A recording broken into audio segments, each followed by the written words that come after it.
அரசருக்கு எதிராய் அதிகாரத்திற்கு பணியாமல் தனியொருத்தியாய் நீதியை நிலைநாட்டிய கண்ணகியை நமக்கு அறிமுகப்படுத்திய காப்பியம். முத்தமிழ் வளர்த்த மதுரை தீக்கிரையான வரலாறு. காவேரி பூம்பட்டினம், மதுரை, சேரநாடு, கண்ணகி கோவில் என தமிழோடு ஒரு பயணம்.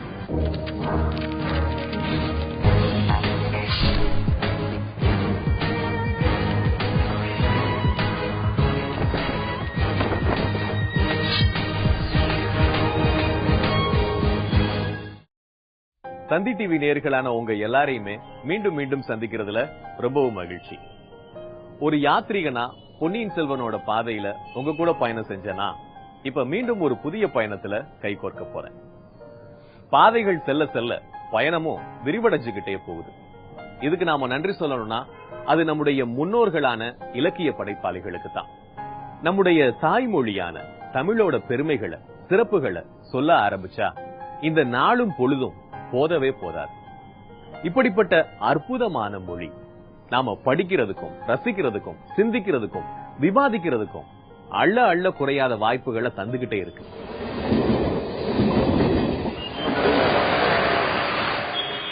இந்த புதிய பயணம் ஒரு வகையில தமிழ் மொழியுடனான பயணம்னு சொல்லலாம், அல்லது நம்ம முன்னோர்களோட வாழ்க்கைய நினைச்சு பார்க்கக்கூடிய ஒரு பயணம்னு சொல்லலாம், இல்லனா நம்மை நாமே கண்டுகொள்கிற, உணர்கிற பயணமாவும் நினைக்கலாம்.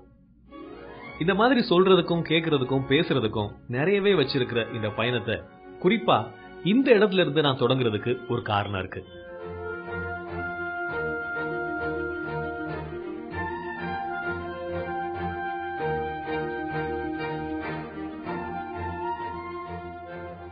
அரசர்கள் நீதி தவறும் போது ஏற்பட்ட ஆபத்துகளை வரலாறு நமக்கு சொல்லுது. அதே நேரம் நீதிக்காக மனுநீதி சோழன் தன்னோட மகனையே பலி கொடுக்க நினைச்ச சம்பவமும் நம்ம நாட்டுல நடந்திருக்கு. இப்படிப்பட்ட மனுநீதி சோழனுக்கு மரியாதை செய்யற விதமா தான் நம்ம சென்னை உயர் நீதிமன்ற வளாகத்துல அவருக்கு சிலை அமைச்சிருக்காங்க. இப்ப நாம செய்ய போற பயணம் கூட நீதியோட தொடர்புடைய ஒரு பயணம் தான். எப்படி சட்டம், நீதி இதுக்கெல்லாம் இந்த கட்டிடம் சாட்சியமா நிக்குதோ, அதே மாதிரி தமிழ் இலக்கியத்தோட, தமிழர்கள் வாழ்வோட நீதி நெறிய விளக்குது ஒரு காப்பியம். முத்தமிழ் காப்பியம், முதன்மை காப்பியம், மக்கள் காப்பியம்னு அழைக்கப்படுற சிலப்பதிகாரம் பயணம் செஞ்ச பாதை தான் இனிமே நாமும் பயணம் செய்ய போற பாதை.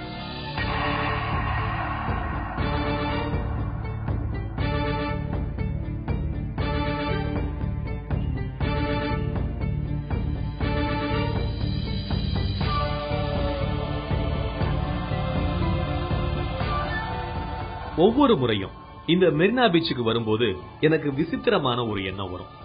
ஒரு பக்கம் சீறி பாஞ்சு போற வாகனங்கள், பிரிட்டிஷ் காலத்தை நினைவுபடுத்துற கட்டிடங்கள், எதையோ மறந்து வச்சுட்டு அதை திருப்பி எடுக்க போற மாதிரியான வேகத்துல போற மக்கள், இன்னொரு பக்கம் இதுக்கெல்லாம் சம்பந்தமே இல்லாம நிதானமா பேசிட்டு போற சில மக்கள், இயற்கை குறைவில்லாம தந்திருக்கிற பெருங்கடல், அதுக்கப்புறம் இருக்கிற ஆகாயம், எங்க வேணாலும் நீ உட்கார்ந்துக்கலாம்னு சொல்ற மணல், இப்படி நம்ம முன்னாடி ரெண்டு உலகத்தை பார்க்கலாம்.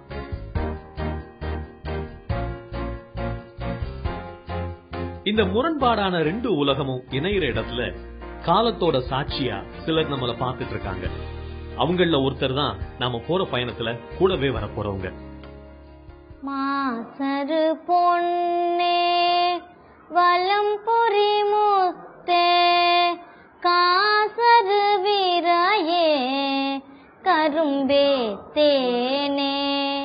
மாசரு பொன்னே வலம் பொறி முத்தே காசரு வீராயே கரும்பே தேனே கரும்பே தேனே. உலக இலக்கியங்கள்லயே யாருக்கும் இல்லாத பெருமை, உலக வரலாற்றிலேயே யாருக்கும் கிடைக்காத ஒரு இடம் நம்ம கண்ணகிக்கு கிடைச்சிருக்கு. கண்ணகி கற்புக்கரசி, அதனாலதான் அவங்களுக்கு சிலை வச்சிருக்காங்க அப்படிங்கிறது மட்டும் இல்ல, ஒரு அரசருக்கும் அறிஞருக்கும் சிலை வைக்கப்படுற இந்த தேசத்துல ஒரு அரசாட்சியையே துணிந்து கேள்வி கேட்டு நீதியை நிலைநாட்டின ஒரு குடிமகளோட சிலை உலகத்திலேயே இது மட்டும்தான். இது கண்ணகிக்கான சிலை மட்டும் இல்ல, உலகம் முழுவதும் இருக்கிற சிலப்பதிகாரம் தெரிஞ்ச அறிஞர்கள் இந்த சிலைய சமூக நீதி போராட்டத்தோட ஒரு அடையாளமா பாக்குறாங்க. சென்னை மெரினா கடற்கரையில உள்ள காமராஜர் சாலையோட பாரதி சாலை வந்து சேர்ற இடத்துல இந்த கண்ணகி சிலை இருக்கு. இந்த கண்ணகி சிலைக்கு வர்றதுக்கு பெருசா வழி சொல்லணும்லாம் தேவையில்லை. ஏன்னா சென்னையோட ஒரு முக்கியமான அடையாளம் தான் இந்த சிலை. 1968 இங்க உலக தமிழ் மாநாடு நடந்தப்ப இந்த சிலையை நிறுவிருக்காங்க. இன்னைக்கும் நம்முடைய குடும்பங்கள்ல குழந்தைகளுக்கு தாத்தா பாட்டியோட பேரை வைக்கிறது வழக்கத்துல இருக்கு. இதே ஈடுபாட்டோட காப்பியத்துல வர்ற கதாபாத்திரங்களுடைய பெயர்களையும் குழந்தைகளுக்கு வைக்கிறாங்க. கண்ணகின்ற பேரை கொண்ட பெண்கள் நம்ம தமிழ்நாட்டுல நிறைய பேர் இருக்காங்கிறதே நான் சொல்றதுக்கு சாட்சி. இந்த கண்ணகிய காப்பியத்துல வர்ற ஒரு கதாபாத்திரமா மட்டுமா நாம பார்க்க போறோம்? யாத்ரிகனோட பயணமே இந்த கண்ணகி போன பாதையில தான் இருக்க போகுது. கண்ணகி யார்? நிஜமாவே வாழ்ந்த ஒரு பெண்ணா? கண்ணகி எப்படி தெய்வமானார்? ஏன் நாம சிலப்பதிகாரத்தை கொண்டாடணும்? இத்தனை நூற்றாண்டுகள் கடந்தும் ஒரு காப்பியம் பேசப்படுறதுக்கான காரணம் என்ன? இதெல்லாம் தான் நாம தெரிஞ்சுக்க போறோம். கண்ணகிய நமக்கு அறிமுகம் செஞ்சு வச்ச ஒருத்தரும் இங்க பக்கத்துல தான் இருக்காரு. அவரை தான் நான் இப்ப பார்க்க போறேன். மெரினா கடற்கரை சாலையில நிறைய தலைவர்களுக்கும் அறிஞர் பெருமக்களுக்கும் சிலைகள் இருக்கு. இதுல இளங்கோவடிகளுடைய சிலை எங்க இருக்கு அப்படின்னு தேடி பார்த்தப்ப அறிஞர் அண்ணா நினைவிடத்துக்குள்ள வரும்போது வலதுபுறத்துல இந்த சிலையை பார்க்க முடிஞ்சது. சிலப்பதிகாரத்தை இயற்றின இந்த இளங்கோவடிகளுக்கு பெரிய அறிமுகம் தேவையில்லை.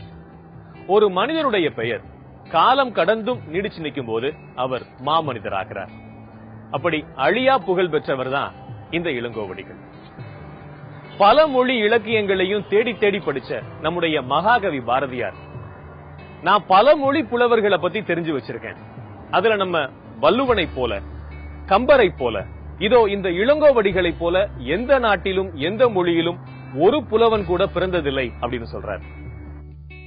இந்த இளங்கோவடிகளுடைய கதை எல்லாருக்குமே தெரியும்னாலும் ரொம்ப சுருக்கமா சொல்றேன். சேர நாட்டை சேர்ந்தவர் இளங்கோவடிகள். அப்பா பேரு நெடுஞ்சேரலாதன், அம்மா பேரு நற்சோனை. இளங்கோவடிகளுக்கு ஒரு அண்ணன் உண்டு. அவர் பேர் சேரன் செங்குட்டுவன். இளங்கோவடிகள் சமண சமயத்தை சேர்ந்தவர் அப்படின்னும் சைவ சமயத்தை சேர்ந்தவர் அப்படின்னும் இரண்டு வேறுபட்ட கருத்துகள் இருக்கு. இவர் எழுதின சிலப்பதிகாரத்தை வச்சு இவரோட சமயத்தை கண்டுபிடிக்க முடியல. ஏன்னா எல்லா சமயத்துக்கும் ஒரே மாதிரியான மதிப்பையும் மரியாதையையும் தந்திருக்காரு. அந்த வகையில நடுநிலையான இலக்கியவாதியா நம்ம இளங்கோவடிகள் இருந்திருக்கிறாரு. தோமுசி ரகுநாதன் இளங்கோவடிகள் யார் என்று ஒரு பெரிய ஆய்வு நூல் எழுதியிருக்கிறார். அதில் இளங்கோவடிகள் ஒரு வணிக குடிமகன் என்று அவர் நிறுவுகிறார். ஆனால் பொதுவில் இளங்கோவடிகளை பற்றி நாம் கேள்விப்படுகிற கதைகள் எல்லாம் அவர் சேரன் செங்குட்டுவனின் தம்பி என்றும், அவர்களுடைய அரசவைக்கு ஒரு ஜோசியர் வந்தார், அந்த ஜோசியர் அண்ணனுக்கு அரச பதவி வகிக்கிற வாய்ப்பு இல்லை என்றும், தம்பிதான் அந்த இடத்திற்கு வருவான் என்றும் அவர் சொன்னதாகவும், ஆகையினால் இளங்கோவடிகள் அண்ணனுக்காக அரச பதவியை விட்டுக் கொடுத்து விட்டு தான் துறவியாகி வெளியேறி விட்டார். ஆகையினால் அப்படி வெளியேறி வந்தவருக்கு கண்ணகியினுடைய கதை சொல்லப்பட்டது. அந்த கதையை கேட்டு அவர் சிலப்பதிகாரத்தை எழுதினார் என்றுதான் நமக்கு சிலப்பதிகாரத்தை பற்றிய, சிலப்பதிகாரத்தினுடைய ஆக்கத்தை பற்றிய கதைகள் சொல்லப்படுகின்றன. ஆனால் ஆய்வு முடிவுகள் சொல்லுகின்றன, இளங்கோவடிகள் என்பவர் சேரன் செங்குட்டுவனின் தம்பியாக இருப்பதற்கு வாய்ப்பில்லை. இளங்கோவடிகள் என்பவர் ஒரு வணிக குடிமகனாகவே இருக்க வேண்டும் என்று கூறப்படுகிறது. புகாரை உள்ளும் புறவுமாக அறிந்த ஒருவர் தான் புகாரை பற்றி இவ்வளவு உயர்வாக எழுதியிருக்க முடியும். சேர நாட்டினுடைய இளவரசனாக இருக்கிற ஒருவர் புகார் என்கிற சோழ நாட்டினுடைய தலைநகரை முன்னிறுத்தி அதை தலைமைப்படுத்தி அதை மிக பெரிதாக விதந்தோதி பேச வேண்டிய அவசியம் என்னதான் அவர் மனச்சமநிலை உடைய துறவியாக இருந்தாலும் சாத்தியமானதா என்கிற கேள்வி ஒன்றும் முன்னால் நிற்கிறது. சிலப்பதிகாரத்துடைய காலம் பத்தின உறுதியான தகவல் ஒரு பக்கம் இருந்தாலும் இன்னும் அது தொடர்பான விவாதங்கள் நடந்துகிட்டே இருக்கு. கிபி 2ஆம் நூற்றாண்டுடைய இறுதியாக இருந்திருக்கலாம் அப்படின்னு பேராசிரியர் சுந்தரம் பிள்ளை மற்றும் வி கனகசபை பிள்ளை சொல்லியிருக்காங்க. ஆனா சேரன் செங்குட்டுவனுடைய காலமும் சிலப்பதிகாரத்தின் காலமும் கிபி 5ஆம் நூற்றாண்டுன்னு குறிப்பிடுறாரு பேராசிரியர் மு ராகவையங்கார். இது மட்டும் இல்லாம திவான் பகதூர் எல்.டி. சாமிக்கண்ணு பிள்ளை சிலப்பதிகாரத்துல வர்ற ஜோதிட குறிப்புகளை வச்சு இது 8ஆம் நூற்றாண்டை சேர்ந்ததா இருக்கலாம் அப்படின்னு சொல்றாரு. இப்படி சிலப்பதிகாரத்துடைய காலத்தை பத்தி விவாதிக்கும் போது எல்லாருமே ஒத்துக்கிற ஒரு விஷயம், திருக்குறளுக்கு பிந்தைய நூல் தான் சிலப்பதிகாரம் அப்படிங்கிறது தான். அதுக்கு முக்கியமான காரணம் சிலப்பதிகாரத்துல மேற்கோள் காட்டப்பட்ட திருக்குறள் ஒண்ணு. தெய்வந்தொழாள் கொழு நற்றொழுதெழுவால் பெய்யென பெய்யும் பெருமழை. இந்த திருக்குறளை நாம சிலப்பதிகாரத்துல பார்க்க முடியும். சிலப்பதிகாரத்துல வர்ற சொற்களை வச்சு அதெல்லாம் பிற்காலத்துல பயன்படுத்தப்பட்ட சொற்கள்ங்கிறதுனால தேவாரம், திருவாசகம் காலத்தை ஒட்டி எழுதப்பட்டிருக்கலாம் அப்படின்னு சொல்லப்படுது. சிலப்பதிகாரம் காலம் தொடங்கி பல விஷயங்கள்ல விவாதங்கள் நடந்திருக்கு. அதுல ஒரு விவாதம் எனக்கு சுவாரஸ்யமா இருந்தது. கொங்கணர் கலிங்கர் கொடுங்கரு நாடர் பங்களர் கங்கர் பல்வேர் கட்டியர் வடவாரியரோடு வண்டமிழ் மயக்கத்தும் கடமலை வேட்டமென் கற்புலம் பிரியாது. இந்த செய்யுள் சிலப்பதிகாரத்துல காட்சி காதையில வருது. இதுல இரண்டாவது அடியில பங்களவர் அப்படின்னு ஒரு சொல் வருது.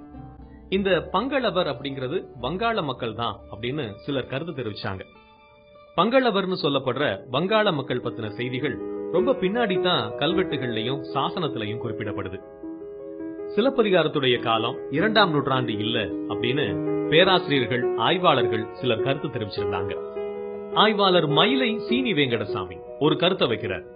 அதாவது பங்கள நாடு அப்படிங்கிறது தமிழ்நாட்டுல உள்ள ஜெயங்கொண்ட சோழ மண்டலத்தோட வடக்கு பகுதியை குறிப்பது அப்படின்னு பழமையான சாசனங்களை முன்னிறுத்தி சான்று தர்றாரு. மனிதன் இயற்கை விதிகளுக்கு உட்பட்டவன். பிறப்பும் இறப்பும் நடந்தே தீரும். ஆனா அவனுடைய படைப்பு உன்னதமாக இருக்கிற பட்சத்துல அது காலங்களை கடந்து நிலைச்சு நிற்கும். இதுக்கு ஒரு சரியான உதாரணம் தான் சிலப்பதிகாரம். இந்த சிலப்பதிகாரத்துல அப்படி என்னதான் இருக்கு அப்படின்னு நாம ஆச்சரியப்படலாம். அதுல என்னென்னலாம் இருக்கு அப்படின்னு நமக்கு தெரிஞ்சதுன்னா அந்த ஆச்சரியங்கள்லாம் அதிகமாகுமே தவிர குறையாது. சிலப்பதிகாரம்ன்ற இலக்கியம் இன்னைக்கு வரைக்கும் தமிழ் இலக்கியங்கள் இது வரைக்கும் நிறைய வகையில பாத்தீங்கன்னா சித்தர் இலக்கியம், சைவ வைணவ இலக்கியங்கள்லாம் தோன்றி நம் சமூகத்துல இலக்கியமாக நிலை பெற்றிருக்கு. ஆனா சிலப்பதிகாரம் மட்டும்தான் இன்று வரைக்குமான தமிழ் சமூகத்தினுடைய கதை சொல்லல் மரபுல ரொம்ப உச்சத்துல இருக்கிறது அப்படின்னு நம்ம சொல்லலாம். முதன்மையானதாகவும் இருக்குன்னு சொல்லலாம். ஏன்னா அதனுடைய கதை கூறல் முறை முற்றிலும் இன்றும் நவீனமா இருக்கக்கூடியது அப்படின்னு விமர்சகர்கள் சொல்றாங்க. சிலப்பதிகாரம் கதை நாடகமாவும் நாட்டிய நாடகமாவும் இன்னைக்கு காலகட்டத்துக்கு ஏத்த மாதிரி நவீன நாடகமாவும் மேடை ஏறி இருக்கு.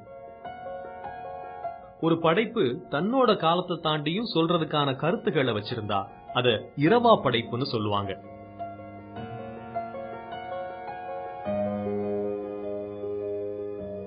இப்படிப்பட்ட சிலப்பதிகார கதைய 2 நிமிஷத்துல சொல்லிடலாம். செல்வந்தர் வீட்டு வாரிசுகளான கோவலனுக்கும் கண்ணகிக்கும் திருமணம் நடக்குது. திருமணம் ஆனதுக்கு அப்புறம் சில நாட்கள் அவங்க வாழ்க்கை ரொம்ப சந்தோஷமா போயிட்டு இருக்கும் போது மாதவியோட நடனத்தை கோவலன் பாக்குற ஒரு சந்தர்ப்பம் அமையுது. மாதவியோட ஒரு தொடர்பு ஏற்பட்டதும் கண்ணகிய மறந்து மாதவி கூடவே தங்கிடுறாரு கோவலன். தன்னோட செல்வத்தை எல்லாம் இழந்த பிறகு கண்ணகி கிட்ட திரும்பி வர்றாரு கோவலன். எல்லா செல்வமும் போனாலும் பரவாயில்ல, என்கிட்ட சிலம்பு இருக்கு, இத மூலதனமா வச்சு நாம வாழலாம் அப்படின்னு கவுந்தியடிகள் துணையோட மதுரையை நோக்கி போறாங்க கோவலனும் கண்ணகியும். மதுரையில கோவலன் கண்ணகியோட சிலம்ப விற்க போகும்போது அது அரசியோட சிலம்புன்னு நினைச்சு கோவலனை சரியா விசாரிக்காம மரண தண்டனை கொடுத்துடுறாரு பாண்டிய மன்னன். இத கேட்டதும் கண்ணகி வெகுண்டு அரசு சபையில கோவலன் நிரபராதின்னு நிரூபிக்கிறாங்க. தன்னோட தவறான நீதியினால ஒருத்தரோட உயிரே போச்சேன்னு அரசரும் அரசியும் மரணம் அடைய கோபம் குறையாத கண்ணகி மதுரைய தீக்கிரையாக்குறாங்க. சினம் தெரியாத கண்ணகி சேரநாடு போய் வானுலகத்தை அடைஞ்சாங்க. இதுதான் சுருக்கமான கதை. சிலப்பதிகாரம் மன்னர்களை விதந்தோதுகிற நூல் இல்லை, மன்னர்களை புகழ்கிற நூல் இல்லை. மன்னர்களை புகழ்கிற வேலையையும் ஆங்காங்கே அது செய்கிறது. நல்லாட்சி தருகின்ற மன்னனை பாராட்ட வேண்டும் என்கிற அடிப்படையில் திருமாவளவன் என்று சோழனை பாராட்டி அது பேசுகிற இடங்கள் எல்லாம் உண்டு என்றாலும் கூட அந்த நூலினுடைய மைய கதாபாத்திரங்களாக அரசர்களோ அரசிகளோ அல்லது அரசகுமாரர்களோ அரசகுமாரிகளோ தளபதிகளோ அமைச்சர்களோ இல்லை. எளிய வணிக குடிமகள் ஒருத்தி தான் அதனுடைய கதாநாயகியாக அமைகிறாள். ஒரு பரத்தை அடுத்த கதாநாயகியாக அமைகிறாள். ஒரு வணிக குடிமகன், அதுவும் ஒரு கதாநாயகனுக்கு உரிய இலக்கணங்கள் எதுவுமே இல்லாம கட்டின பொண்டாட்டியை விட்டுட்டு பரத்தையின் பின்னால் போகிற மன அலைச்சல் உள்ள ஒரு எளிய சாதாரணமான ஆண்மகன் தான் அந்த காப்பியத்தினுடைய தலைமகனாக அமைகிறான். அந்த காப்பியம் பேசுகிற மாந்தர்கள் எல்லாம், அந்த காப்பியம் முன்வைக்கிற மாந்தர்கள் எல்லாம் எளிய மாந்தர்களாக இருக்கிறார்கள்.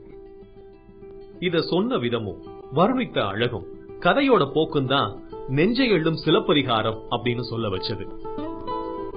சிலப்பதிகாரம் தமிழ் சினிமாவில 2 முறை படமா எடுக்கப்பட்டிருக்கு.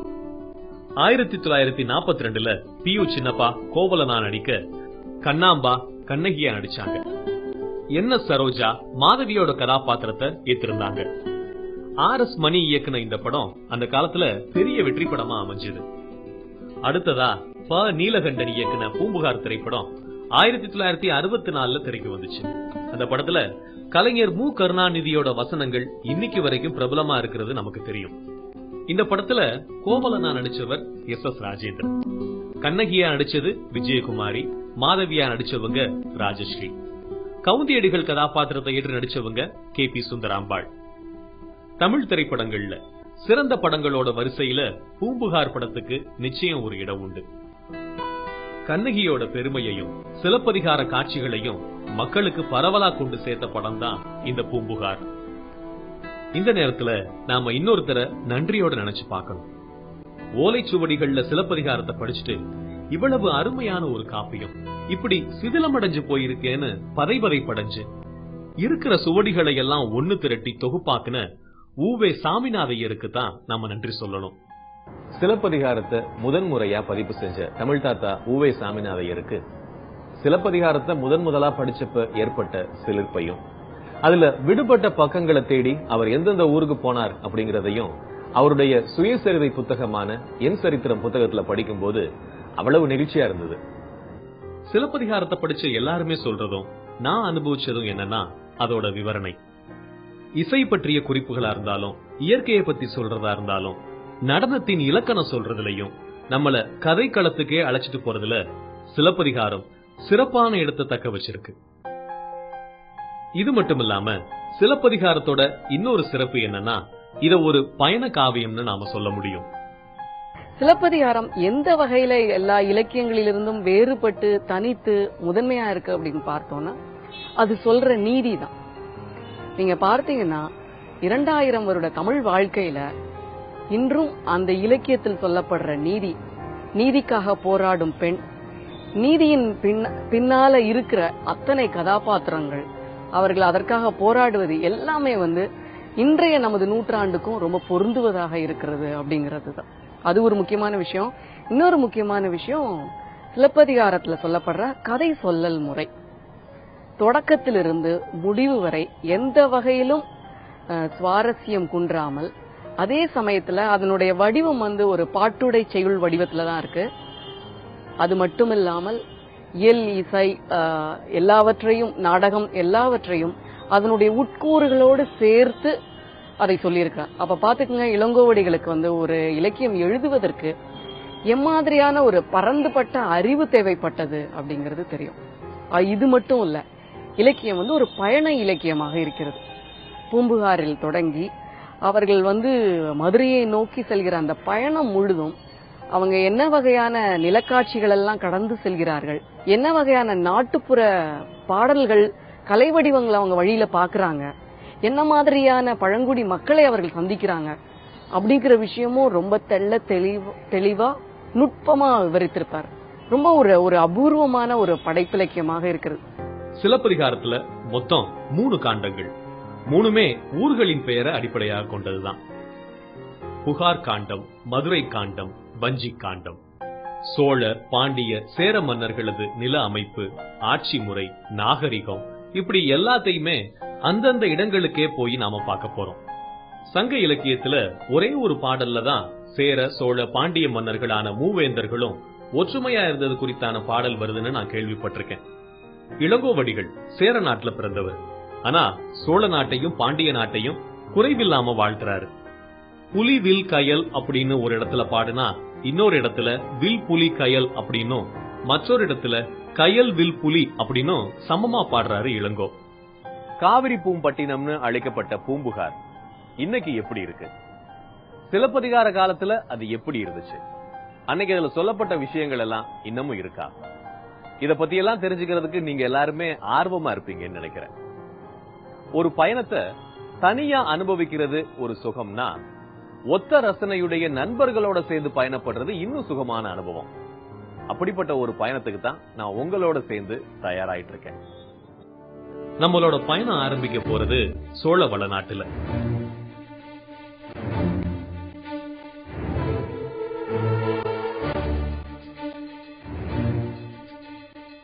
இனி வரப்போற வாரங்கள்ல என்னோட சேர்ந்து இன்னொரு நண்பரும் பயணம் செய்ய போறாரு. நாம அடுத்த வாரம் சந்திக்கலாம்.